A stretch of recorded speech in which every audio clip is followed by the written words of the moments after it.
Eu quero desejar uma ótima noite para todos, que vocês aproveitem a palestra singela, tá? Que eu vou ministrar hoje para vocês. Ela está entre os mais de 40 vídeos, né, que eu tenho no YouTube de aulas, e tem uns curtos, que eles chamam de shorts, né, que são os comentários, que são compartilhados no Instagram. O canal denomina-se Doutora Júlia Bellini, Medicina e Espiritualidade. Hoje nós estamos, graças a Deus, numa era, né, mais evoluída. Os médicos podem rotular-se de espíritas, podem conversar com os pacientes. Eu tenho uns cartõezinhos que eu ministro aos pacientes, que são referentes ao canal.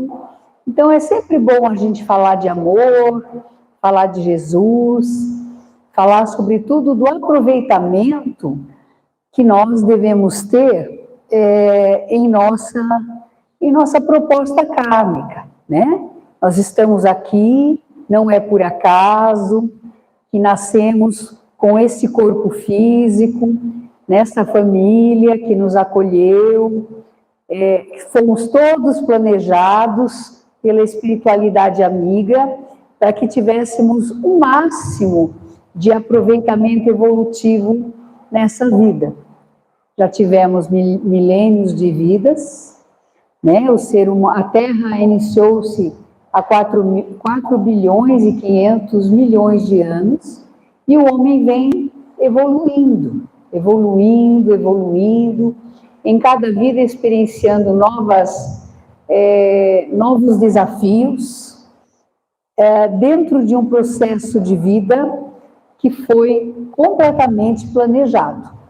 Então, não é que nós estamos aqui por acaso, né? Nós não somos um corpo caminhando como objeto principal, e ocorreu a junção ali, veio o espírito e grudou aleatoriamente naquele corpício e fez o quê?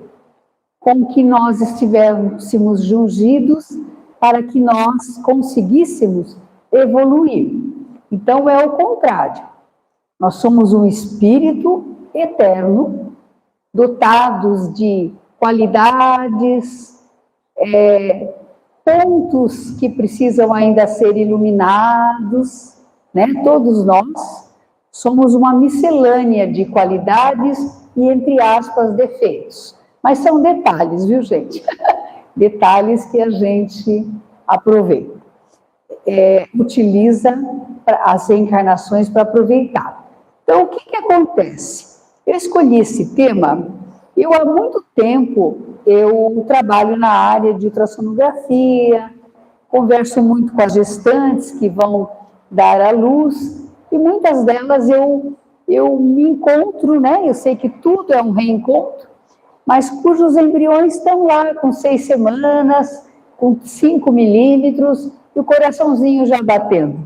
E a tecnologia permitindo que nós vibremos com aquela chegada, né? Vibremos com aquele ser que teve a coragem de reencarnar. Não é fácil, gente.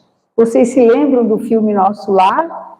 Que tem lá algumas pessoas que não queriam reencarnar, né? Porque medo de falhar, alguns recusam, às vezes na própria gestação. Então, eu vou colocar algumas coisas aqui para vocês, são coisas muito simples, vocês sintam-se à vontade para interromper, perguntar, se quiser perguntar no final, né?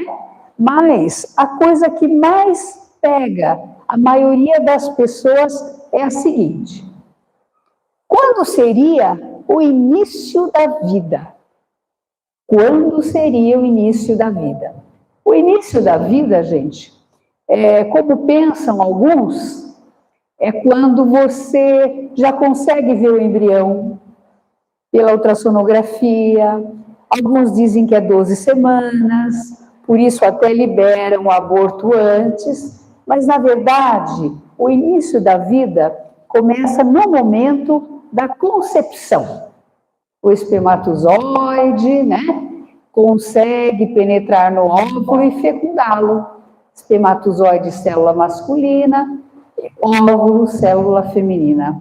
E com isso ocorre a junção, formando o futuro embrião, tá? Então, aqui nós ainda temos uma célula, mas é, na verdade, o momento exato da concepção.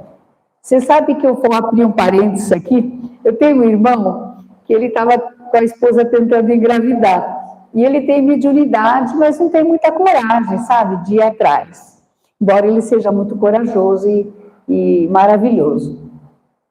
Ele diz que quando teve o primeiro filho, que é meu afilhado, por sinal, quando ele acabou o ato sexual, ele sentiu um vum, alguma coisa assim, como se fosse uma luz na esposa. Ele falou, ela engravidou. E dito e feito, ela engravidou. Olha que bonito. Então, às vezes, as pessoas que têm sensibilidade conseguem até perceber isso.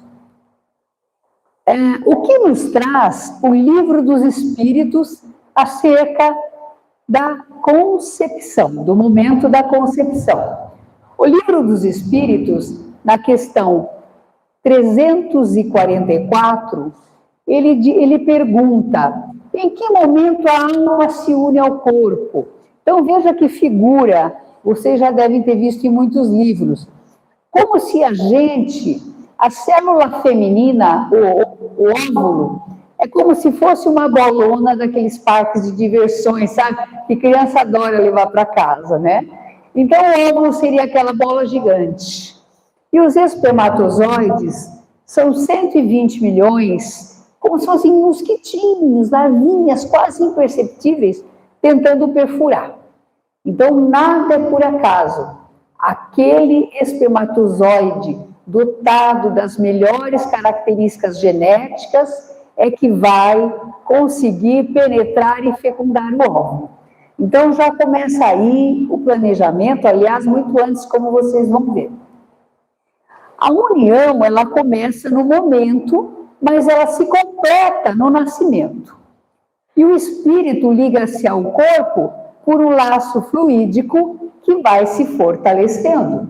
Existem literaturas que dizem que o processo reencarnatório completo ocorre aos 7 anos. Até então, tanto é que as crianças têm ainda laços mais fluídicos, mais frágeis, que eles têm, inclusive, memórias de vidas passadas. As crianças até 7 anos, elas conseguem se livrar de vidas passadas. Eu tiro essas experiências com as minhas 2 filhas. Quando nasceu a segunda, as 2 são adotadas. Então, não tem histórico genético, nada. Eu sei que tem muito histórico espiritual entre nós, né? Mas o que aconteceu? A mais velha, quando chegou a pequenininha, ela tinha 5 anos e meio. E ela adorava minha mãe, a mais velha, era a única neta, já viu, né? Toda rainha. E ela ia passar umas férias na casa da minha mãe. E como a adoção chega tudo muito rápido na casa, ela me viu com a bebê no colo e estava com uma linha lá para ir na casa da minha mãe, né? E ela falou assim para mim, mamãe, sabe essa bebezinha que está aí? Falei, sei, a sua irmãzinha que Deus mandou para nós. Pois é, mãe, ela sabe muita coisa. E como que ela sabe? Ela falou, mãe, quando a gente estava lá, eu falei assim, aonde, como quem diz, né? Puxando a conversa ali. Mamãe, onde a gente fica antes de nascer? Nós ficamos juntas. Aprendemos muita coisa. E mamãe, ela sabe muita coisa. Mas era para ela vir antes, mas eu pedi para vir primeiro. E cheguei. Ela queria, na verdade, os paparicos do primeiro neto, né? E ela falou, e a gente vê, hoje elas estão num nível de evolução muito bonito, graças a Deus, mas a gente vê que a caçula sempre foi mais por data, ela não brigava, sabe? Era mais tranquila, mais disciplinada. Então, é muito legal, porque apesar de ter vindo antes, ela ensinou lá na espiritualidade muita coisa. Então, esse laço espiritual, ele vai se fortalecendo. E ele é muito frágil. Então, no começo, ele pode se romper pela vontade do espírito, que muitas vezes se recua ante a prova, gente.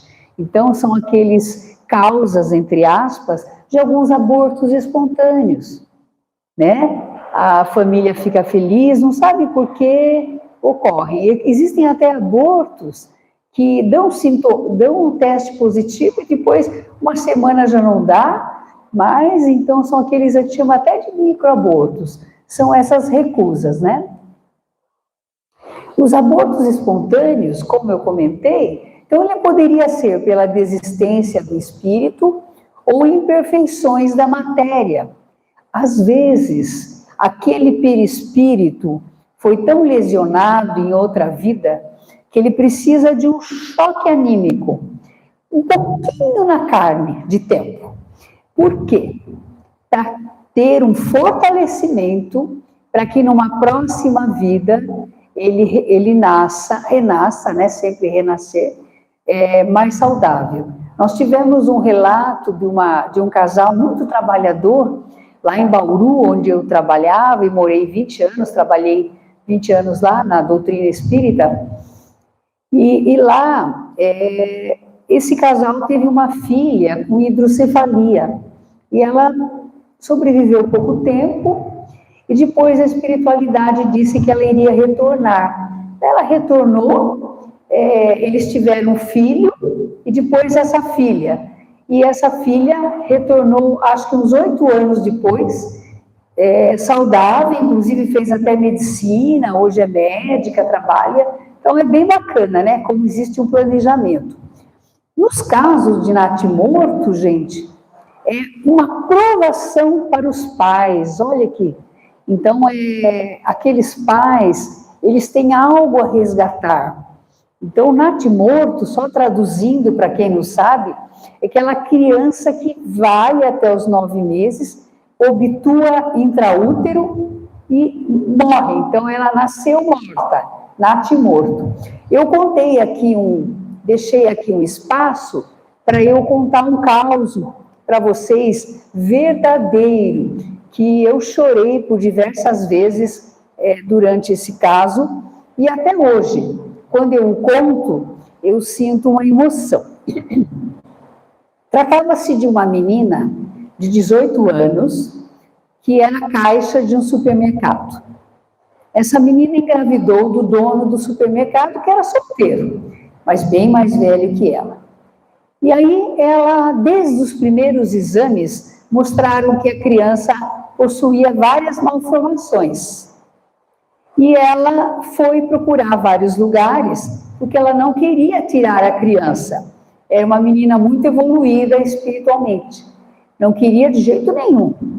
E ela foi até na USP, na Universidade de São Paulo, indicaram para ela retirar. Não aceitou. Foi para Bauru, que ela morava lá, ela soube que tinha um médico espírita lá, muito amigo meu. Foi procurá-lo, ele falou, não, esse ser vai ter que passar por esse ciclo. Ela está vivendo na carne para experienciar sentimentos dela em relação a você e seu marido e seus em relação a ela. Pois bem, ele pediu para que eu a atendesse socialmente, voluntariamente, porque ela não tinha condições. E eu comecei a fazer os exames. Eu até me assustava com alguma... Ela tinha malformaçãozinha na cabeça, no coração, nos membros. E o que aconteceu? Nenhuma das vezes o pai ia assistir ultrassom. Ele ficava, às vezes, lá fora, no começo ele nem ia. Depois, o que aconteceu? Quando faltavam uma semana para a criança nascer, uma semaninha, o que aconteceu? Ele pediu para entrar na sala de ultrassom. E ele pediu para entrar na sala de ultrassom. Aí ele disse assim, gozado que a criança com todas as malformações era bem gordinha. E ele falou assim, doutora Júlia, eu gostaria que a senhora me mostrasse a minha filha, como ela é realmente. Eu falei, eu vou mostrar sim, com certeza, com muito prazer. Ele falou, sabe por quê? Olha, eu fico arrepiada, a gente está arrepiada quando eu conto isso. Sabe por que eu quero que a senhora me mostre a minha filha? Porque eu a amo, doutora. Não importa como ela venha, mal formada, com problemas, eu a amo. Nossa, gente, mas foi uma choradeira. Eu e a mãe do bebê choramos. E era uma menininha mesmo. Passados alguns dias, nasceu e faleceu em seguida. Uma menininha, a mãe era loira e o pai era oriental. A menina nasceu loirinha, de faces orientais. 4 quilos a bebê. E aí, só retomando um pouquinho, eu fiquei emocionada que até pulei um pedacinho importante. Quando ele falou, mostre minha bebê porque eu a amo, o que eu fiz? Eu falei, eu fico muito feliz, porque este ser que veio ao mundo, não sabemos em que condições, quanto tempo sobreviverá, precisava desse seu amor, verdadeiro, genuíno. Então, enquanto você não desenvolvesse esse amor, a criança não nasceria. Então, 3 dias depois, a menina nasceu, loirinha, de faces orientais, filha do casal mesmo, 4 quilinhos, mas foi a óbito. Muito bem. A menina continuou, casou com o moço, e 2 anos depois, eu estava trabalhando num grupo espírita de cura, apareceu a menina lá para tomar um passe, que não estava muito bem, né? Aí o mentor falou assim, Júlia, nós temos essa paciente, ela trouxe um presente para você acompanhando-a, uma presença espiritual. Eu vou só dizer uma coisa para você. É uma menina de 2 aninhos que está com uma flor na mão e ela é loirinha de faces orientais. Olha que coisa linda. A menina espiritualmente veio agradecer. Gente, toda vez eu me arrepio. Mostra o quê, gente? O papel da família, do médico, da gente não interromper aquele ciclo. Quem somos nós? Nós enxergamos em linha reta. Deus enxerga depois da curva. Então, temos sempre que apoiar, né? Por isso eu contei o caso aqui da paciente. A programação reencarnatória, na maioria das pessoas, é feita por geneticistas e mentores espirituais, mas respeitando a escolha dos pais, sempre, gente, de conformidade com as necessidades daquela alma, daquele espírito que precisa características físicas e de personalidade. Na literatura espírita, no livro Missionários da Luz, na mediunidade de Chico Xavier e André Luiz, nós temos um exemplo da reencarnação de Segismundo que exemplifica a misericórdia divina e a lei de causa e efeito. Não sei se todo mundo leu esse livro, ele é terceiro, acho, da obra de André Luiz, que conta a vida no mundo espiritual. É uma obra que a gente deve estudar sempre, viu, gente? Cada vez a gente encontra uma coisa. André Luiz era médico, né?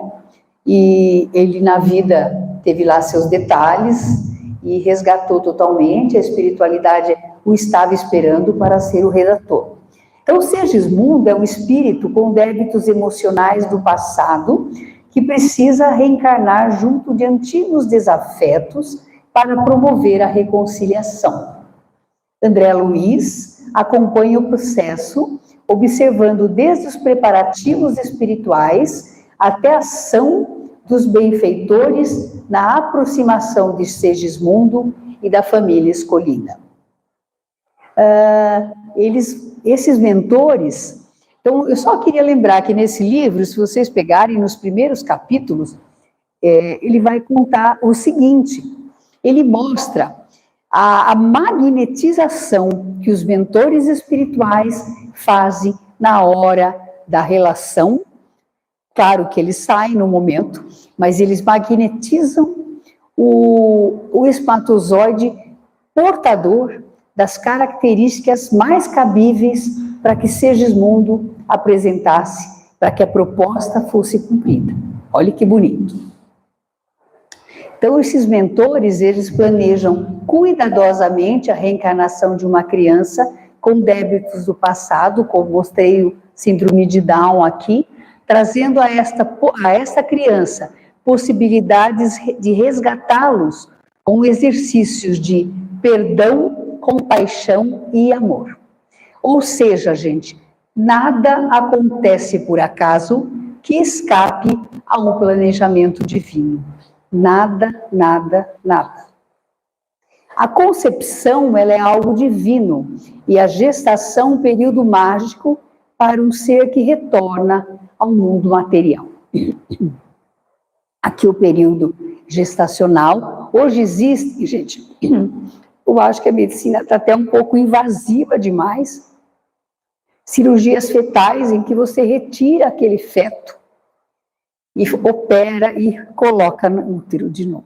É muito, eu acho assim, que a gente tem que ter diagnósticos para justamente planejar, mas até que ponto essas cirurgias vão mudar a evolução daquele ser, a gente não sabe, né? Então, acho que a gente tem que ir até um certo ponto. Em cada nascimento, são montados quebra-cabeças para que nos reencontremos com laços de outras vidas a fins de ajustes divinos. Sempre, por mais que seja, tem animosidade naquela convivência familiar, a gente sempre tem que lembrar que existe um Deus, uma energia maior, regando, fiscalizando e ajudando naquele processo. São reencontros afetivos entre espíritos amigos e espíritos que precisam realinhar alguns desafetos, mas sempre, gente, com a energia divina a permeá-los. Eu acho isso muito, muito importante. A qualidade gestacional aponta uma noção se aquele espírito reencarnante é um amigo ou um resgate. É uma pena que eu acabei não trazendo a oração que eu dou para todas as gestantes que fazem exame. Então, é onde elas pedem para aquele ser, que ele seja divino, né? Que seja uma pessoa do bem e que possa evoluir. Só que é uma oração ecumênica, não existem termos espíritas, né? Porque a gente atende pessoas de todas as religiões. Mas o que a gente entende aqui, olha, na ultrassonografia, às vezes eu dou dicas. Foram feitos estudos em mediunidade, lá com o Dr. Sérgio Felipe de Oliveira, ele fez uns estudos com gestantes. E eles descobriram que os bebês que ficavam sentados, ou sentavam na última hora, eles não estavam tão em comunhão total com aqueles pais. Fosse com a mãe, fosse com o pai, né? E é como, não que eles se recusassem, mas eles teriam alguma dificuldade. Outros casos, a mãe quando passa muito mal, né? Tem gestante, a gestante, o ideal é pararem os vômitos e as náuseas com 12 semanas, 14. Tem gestante que dá até dó, entra no consultório com paninho, até o final fica vomitando. Então, são energias que se conjugam entre a criança que vai nascer e a mãe, né? Então, quando a energia não está tão boa, não houve ainda aquele consenso, onde a gestante precisa rezar mais. Então, quando eu dou a oração, eu falo, olha, gente, procure, isso aqui é como prescrição médica. sabe? Se vai tomar 3 vezes por dia o remédio. Então, aquela mãe que eu percebo que está sofrendo mais na gestação, a energia não está muito boa. E às vezes não é nem com ela, é com o marido. Então, o que a gente pede? Para fazer mais vezes por dia oração, sabe? Alguma coisa, qual que é a sua crença? Ah, se é evangélica, vai na igreja, não deixe de ir na igreja. Pede para Jesus proteger, abençoar. Então, a gente, claro que não vai falar uma coisa dessa, né, mas a gente vai fazer com que o ambiente espiritual se torne melhor. As ligações afetivas estendem-se a todos os membros da família, gente, a todos. Não importa como essa criança foi construída. A gente vê uma criança geneticamente um pouquinho diferente que foi provavelmente adotada nessa família, né? Então não importa, gente, o amor que a gente sente é tão grande, é uma coisa tão bonita. Eu me lembro que eu li um livro, eu já tinha uma filha adotada, e eu li um livro chamado Nossos Filhos São Espíritos. Aí eu engravidei e perdi o bebê, né? Aí resgatei alguma coisa. O que acontece? Aí eu comecei a ler o livro Nossos Filhos São Espíritos, e toda vez que eu lia, eu me emocionava, e eu sentia uma luz. Eu falava, meu Deus, que coisa, eu tenho que ler esse livro mesmo. Pois bem, depois que eu perdi o bebê, 1 mês e meio, mais ou menos, eu fui buscar a segunda criança. Olha que belezinha. E aí nunca mais apareceu a luz, porque a luzinha já estava encarnada ali, né? Olha que bonito, né? Eu acho que essas ilustrações são muito ricas nas nossas palestras, né? E aquela avó, então, gente, apaixonada, hein? Quanto amor, quanta coisa bonita, que coisa mais bonita. Hoje mesmo atendi uma mãe que levou a criança, a coisa mais bonitinha, e a avó também. Aí eu não sabia que elas eram espíritas, né? Aí eu falava em alma, nem uso o termo espírito, né? Espírito. E a menina, uma fofura, lindinha, boazinha, não falou nada, não chorou 1 ano e meio. Aí eu falei, nossa, você está de parabéns, porque eu falei assim, essa menina encanta qualquer um, eu tenho vontade até de roubar, porque eu ainda tenho 2 netos, mas são do lado do meu marido, né, do primeiro casamento. Aí eu falei, olha, ela é linda por fora, por dentro, e tem uma alma maravilhosa. A avó deu uma piscadinha e falou para mim, espírito velho. Que bonitinha. Eu falei, ai, que bom, daí dei o cartão do canal para elas. Algumas vezes, a gente se depara com um pai sem muita tolerância, né? A coitadinha da criança querendo brincar e o pai no celular. Isso é muito difícil. Aqui já resgatando. Temos aquele irmão que nasce e causa grandes ciúmes, né? Por quê? Olha o rostinho da menina diante da barriga da mamãe. Aí nasce a criança, ela olha os dois, com bastante ciúmes um do outro. E tudo conspirando para que toda a família evolua, tá? Então, às vezes é uma criança um pouquinho mais difícil. Hoje temos muitas crianças do espectro autista, né, gente? Com transtorno do espectro autista. A gente vê, às vezes, mães que se desdobram para conseguir trabalhar, para conseguir fazer as terapias, para que a criança evolua, né? Então, mudou bastante, né? Assim, eu creio que as coisas estão um pouco mais complicadinhas e embora nós tenhamos tantos recursos e tanto amparo espiritual, né? E muitas religiões diferentes, mas eu acho que a gente vê pelas escolas, eu tenho primas que são professoras, que são diretoras de escola, a gente vê que é mais difícil, né, lidar com isso. Mas a construção, gente, familiar, ela deve estar sempre atenta a todos os membros que a ela chegam. Eu me lembro que a minha mais velha tinha um pouquinho de dificuldade com o pai, e eu a levava em psicólogas, e a psicóloga falava, punha o máximo de coisas que ela puder fazer como pai. E, coincidentemente, ele gostava de alguns esportes radicais, aí ela já ia com ele. Enquanto ele ia com a filha na montanha-russa, eu ia com a pequenininha no carrossel. Olha o estilo, né? Então, a doutrina espírita, eu vou falar um pouquinho só da reprodução humana. Eu trabalhei em serviço de reprodução humana.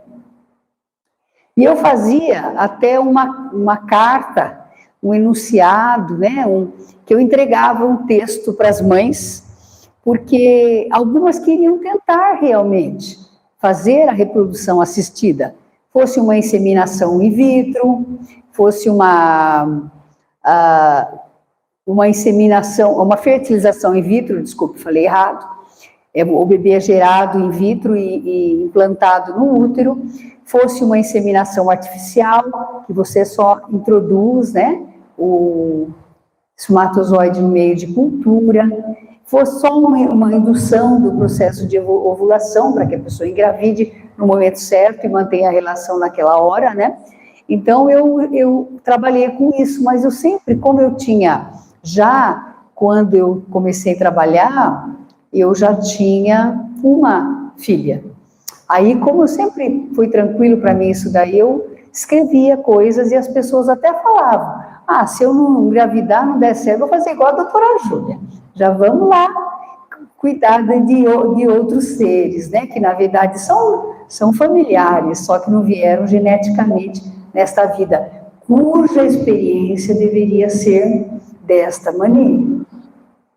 Então, a doutrina espírita, ela apoia a reprodução humana, inseminação e fertilização in vitro, entendendo que tudo passa pela necessidade daqueles pais passarem pelaquela vivência material e os embriões também. E aí eu perguntei, mas por que às vezes você colhe muitos embriões e não dá para transferir, né? Transferem 3, porque é perigoso, né? Vai que eles vinguem, né? Então, e o que acontece com esses embriões congelados? Tem gente que não quer gerar filho agora, mas já está com seus 30 anos, não quero gerar depois dos 40. Ela faz a coleta dos óvulos e congela. Aí a doutrina diz assim, até os embriões congelados necessitam vivenciar aquele período de congelamento na matéria para resgates. Então, se vocês quiserem ler, isso está no livro Reprodução Assistida à Luz do Espiritismo, de Durval Ciampone. É esse livro aqui, tá? A figura da mãe, ela deve ser muito enaltecida e valorizada pela mágica dessa disponibilidade. Daí a gente pensa até nas mães que doam as crianças, nas mães que ainda não têm capacidade de cuidar, mas geraram. Então, como nada é por acaso, é importante que a gente veja. A gente faz um trabalhinho com umas crianças da Igreja Católica até, que é festinha de Natal. E eu estava pegando as sacolas, quando eu olhei, são 100 crianças, 25 sacolas. 10 sacolinhas era o nome da avó que estava lá. Eu falei assim, à primeira vista a gente fala, puxa, cada mãe responsável, né? Mas se a gente for ver que nada é por acaso, a mãe não consegue, mas tem uma avó lá que vai cuidar, um avô. Então, gente, a gestação é algo muito bonito, que se a pessoa consegue aproveitar, é um momento de muita luz e muita mágica. A gestante deve ser grata por ser uma representante divina na continuidade deste processo evolutivo. Olha que foto mais maravilhosa. Porque nunca nós estamos a sós. Nunca estamos a sós. Imagine neste momento em que nós temos esse encontro mágico, né? E o nosso Mestre Jesus continua sempre a vibrar amor a cada nova criança que nasce. Jesus vibrando sempre o amor. Então, aqui eu termino com essa foto aqui, mostrando todas as galáxias aqui, e Jesus abençoando cada criança que vem ao mundo.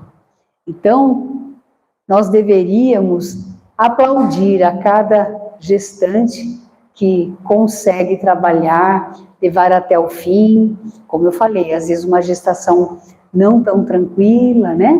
Mas que a espiritualidade acaba cercando aquela gestante de médicos, de apoiadores, de familiares, para que aquilo se transcorra bem, né? Então, gente, era isso que eu tinha para falar para vocês. Agradeço muito a oportunidade aí que a Débora me concedeu, com a diretoria da casa. Agradeço a presença de vocês. Espero ter contribuído por alguma coisa. Às vezes alguém que tem uma filha que vai engravidar, né? Tem uma vizinha, aí a gente começa a querer até ajudar esse processo. O intuito é esse, gente. Sem ajudar ao próximo, nós nunca conseguiremos evoluir, tá? Muito obrigada. Aproveito aqui também para desejar um Feliz Natal para todos, um maravilhoso Ano Novo e que estejamos sempre aqui, né? Com saúde, sendo amparada por essa espiritualidade linda que nos assiste. Deus os abençoe grandiosamente. Obrigada.